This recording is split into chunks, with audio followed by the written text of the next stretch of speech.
Assalamualaikum warahmatullahi wabarakatuh. Selamat pagi semuanya, selamat pagi menjelang siang. Apa kabarnya? Semoga kita dalam kondisi sehat walafiat, tetap semangat ya teman-teman ya. Oke, kembali lagi bersama saya Irwin Sukrisna Sugeng di channel Lapak Dosen. Kali ini saya mau coba mereview buku yang sudah saya beli, sudah lama sih sebenarnya saya beli ini. Ini sebelum itu di tanggal 15 Mei tahun 2021. Mungkin sini terlihat ya teman-teman ya untuk tanggalnya ya. Oke, ini bukunya. Jadi sini merupakan kebiasaan saya kalau setiap kali saya membeli buku, ya pasti saya selalu membubuhkan tanda tangan dan juga tanggal pembeliannya gitu ya. Anyway, sih saya beli dari online. Jadi saya pemesanan secara online. Saya lupa itu mungkin kalau nggak salah dari dari WhatsApp atau dari Facebook. Nah ini jadi pada saat datang hari kedatangannya itu ya di tanggal 15 Mei tahun 2021 gitu loh. Makanya langsung saya bukan tanda tangan dan juga tanggalnya gitu. Oke, buku yang akan saya review kali ini berjudul A Letter to Allah ya. Saya nggak tahu apakah di toko buku ini sudah ada, tapi ini saya beli itu dari internet ya Pak, dari Facebook. Saya pesan lewat Facebook, kemudian ya dilanjutkan pemasarannya tuh lewat WhatsApp ya kalau nggak salah waktu itu. Tapi nggak apa, ini sih sebenarnya itu nggak penting. Saya mau coba fokuskan tuh kepada pengarangnya dan juga isi dari bukunya. Oke, Letter to Allah ini dikarang oleh Abu Basam Umar Mita, atau sering dipanggil juga dengan Ustadz Umar Mita ya. Jadi berisi mengenai untayan-untayan doa 40 robbana di dalam Al-Qur'an gitu ya. Nah, jadi ini seperti ini sampulnya, semoga terlihat jelas ya. Jadi a letter to Allah ya kan ya, letter to Allah. Jadi menyelami untayan doa 40 robbana di dalam Al-Qur'an. Oke, tebal bukunya ini itu ada 300, total halamannya ada 384 halaman.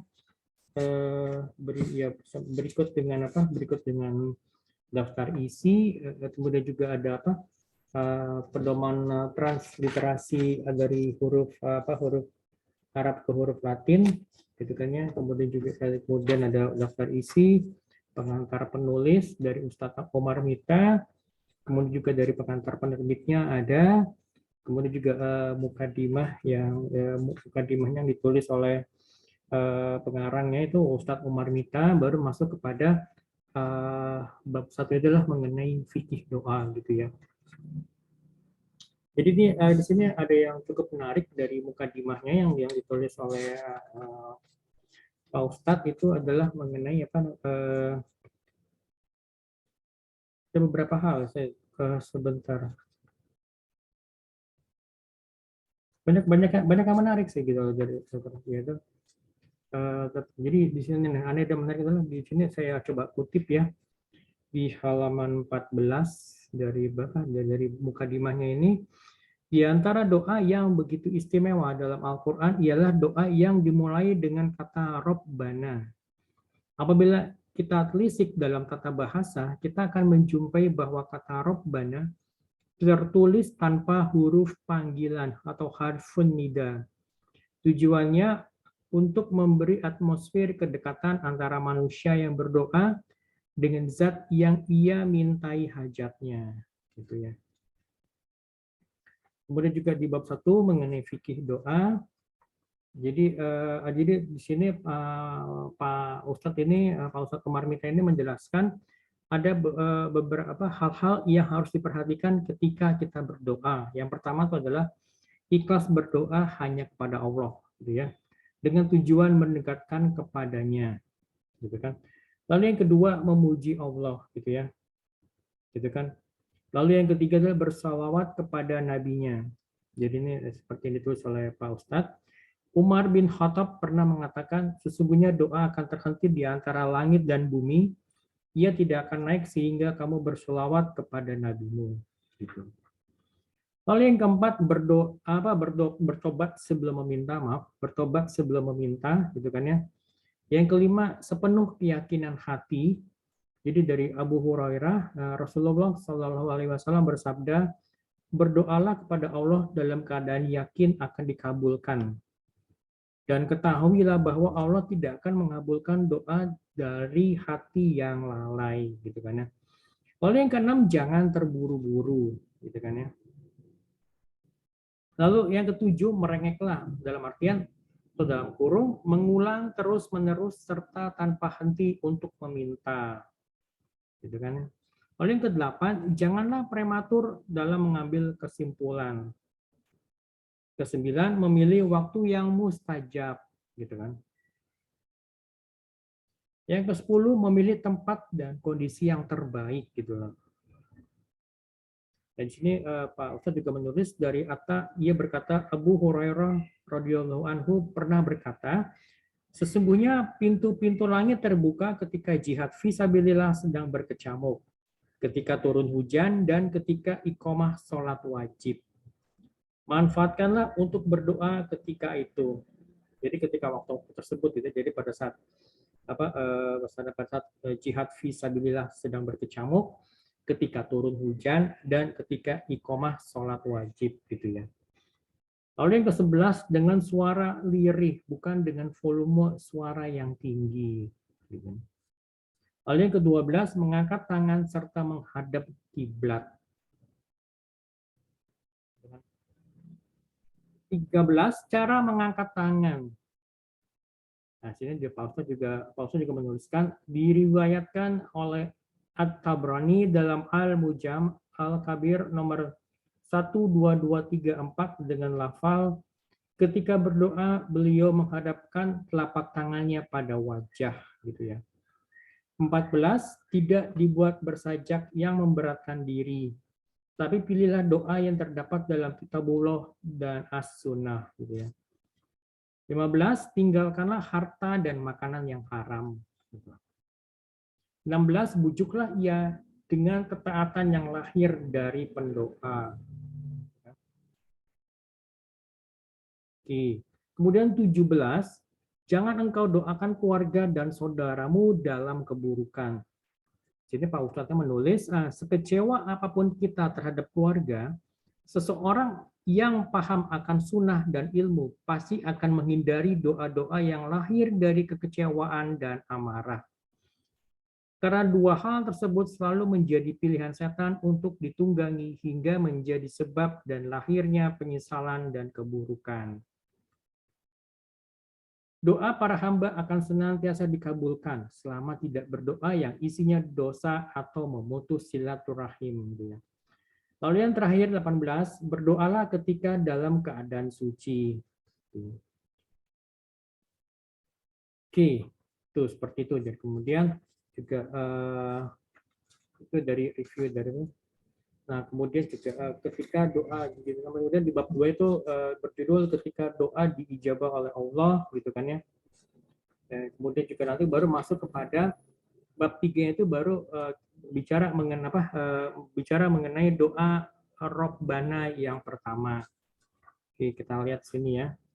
Oke, auzubillahi minasyaitonirrajim. Rabbana atina fid dunya hasanah wa akhirati hasanah wa qina azabannar. Ya Rabb kami, berilah kami kebaikan di dunia dan kebaikan di akhirat. Dan lindungilah kami dari azab neraka. Quran Surah Al-Baqarah ayat 201. Sini Pak Ustadz menuliskan pada prolognya, banyak manusia tanpa menyadari bahwa ketika ia berdoa akan membuka jati dirinya di hadapan Allah. Apakah ia hamba dunia atau ia hamba akhirat? Gitu ya. Kemudian pada di sebab tadabbur doa, Pak Ustadz menulis, seringkali kita menafsirkan bahwa arti kebaikan yang kita lantunkan dalam doa ini ialah banyak harta dan materi yang terkumpul. Padahal standar kebaikan Allah tidak berhubungan dengan dunia. Ya kan? Oke. Nah, ini cukup menarik juga. Dan juga nanti di doa Rabbana yang kedua itu, A'udzubillahi minasyaitonirrajim. Rabbana taqabbal minna innaka antas samiul alim. Ya Rabb kami terimalah amal Ya Rabb kami terimalah amal dari kami. Sungguh Engkaulah yang Maha mendengar, Maha mengetahui. Quran surat Al-Baqarah ayat 127. Ya. Sini dituliskan oleh Pak Ustadz pada bagian prolognya, tahukah kita bahwa yang berat dalam penghambaan kita kepada Allah adalah bagaimana menjadikan amal ketaatan yang kita lakukan bisa diterima dan dicatat oleh malaikat raqib untuk disampaikan kepada Allah.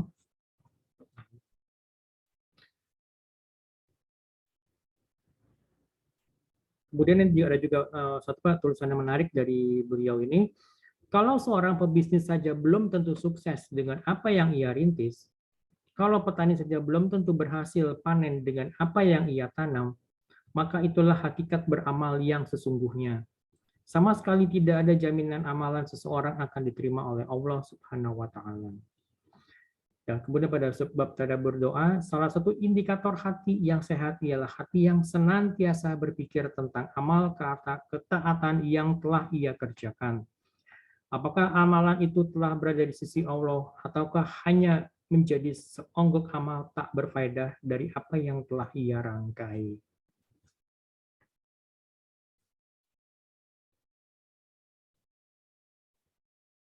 Oke, kemudian juga di sini ada saya coba ambil beberapa cuplikan beberapa ya, nggak mungkin saya bacakan semuanya. Oke, kemudian di doa Rabbana ke-8 itu adalah ini, auzubillahi minasyaitonirrajim. Rabbana wala tuhammilna wala taqata lana bi wa'fu anna waghfir lana warhamna anta maulana fansurna 'alal qaumil kafirin. Ya Rob, kami janganlah Engkau pikulkan kepada kami apa yang tidak sanggup kami memikulnya. Maafkanlah kami, ampunilah kami, dan rahmatilah kami. Engkaulah pelindung kami, maka tolonglah kami menghadapi orang-orang kafir. Ini adalah Quran dari surat Al-Baqarah ayat 286 gitu kan ya. Di sini Pak Ustadz itu menuliskan prolognya adalah dunia itu dijadikan oleh Allah Subhanahu wa taala bukan tempat untuk istirahat. Allah ciptakan dunia untuk menemui berbagai macam kegetiran dalam setiap ujian serta musibah. Nah, kemudian pada sebab tadabbur doa, Pak Ustadz Omar Mita menuliskan dalam rute perjalanan hamba beriman menuju surga, Allah Subhanahu wa taala menitipkan banyak kilas peristiwa dalam panggung kehidupan yang mereka lalui. Kemudian juga ada yang menarik juga di bab ini, setidaknya doa itu akan membuat pertolongan Allah Subhanahu wa taala dari ujian yang kita hadapi menjadi turun sebanyak air hujan, menjadi pertolongan bagi setiap pohon serta hewan yang menghadapi kekeringan. Oke, kemudian juga saya cuplik lagi beberapa. Ini doa Rabbana yang ke-11 itu adalah Auzubillahi minasyaitonirrajim. Rabbana la taj'alna ma'al qaumiz zalimin. Wahai Rabb kami, janganlah Engkau tempatkan kami bersama orang-orang zalim itu. Quran surah Al-A'raf ayat 47. Pada prolog ini Pak Ustadz Omar Mita menuliskan salah satu episode perjalanan akhirat ialah kondisi para penduduk surga yang akan menghabiskan waktunya dengan menceritakan momen indah yang menghantarkan mereka mendapatkan tiket ke surga. Tiket yang berada dalam genggaman membuat mereka merasakan kenikmatan yang begitu luar biasa. Begitu. Oke, kita lanjut lagi ya. Untuk tadabbur doanya di bab yang sama ini, Pak Ustadz Umar Mita itu menuliskan, di antara yang kita khawatirkan dalam hidup bukan hanya dosa besar dari deretan zina, minum khamr, hingga membunuh. Akan tetapi, salah satu yang harus kita waspadai ialah perilaku kezaliman, baik secara langsung ataupun tidak langsung. Karena kezaliman merupakan salah satu bentuk perkara yang menyedot kemurkaan Allah, karena kebencian Allah yang besar ditujukan kepada pelaku kezaliman. Oke, kemudian doa Robbana yang ke-24.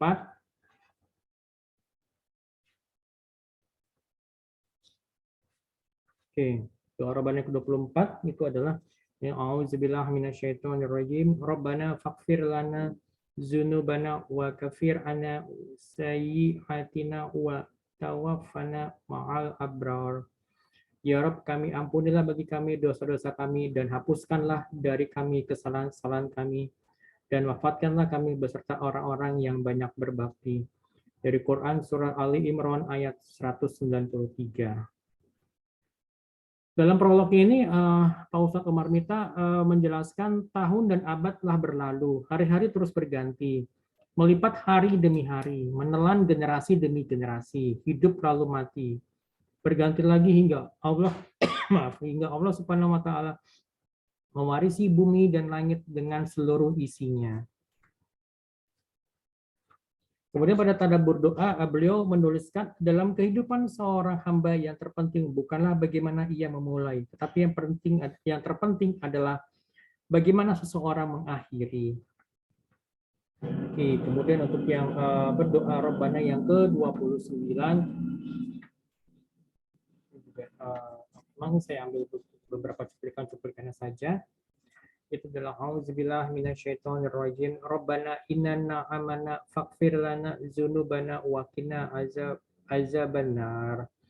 Ya Rabb, kami sesungguhnya kami telah beriman, maka ampunilah segala dosa kami dan peliharalah kami dari siksa neraka. Ini dari Quran surah Ali Imran ayat 16. Di prolognya ini Pak Ustadz menuliskan ada sebuah peristiwa unik saat suku Arab Badui pedalaman mengaku sebagai orang beriman.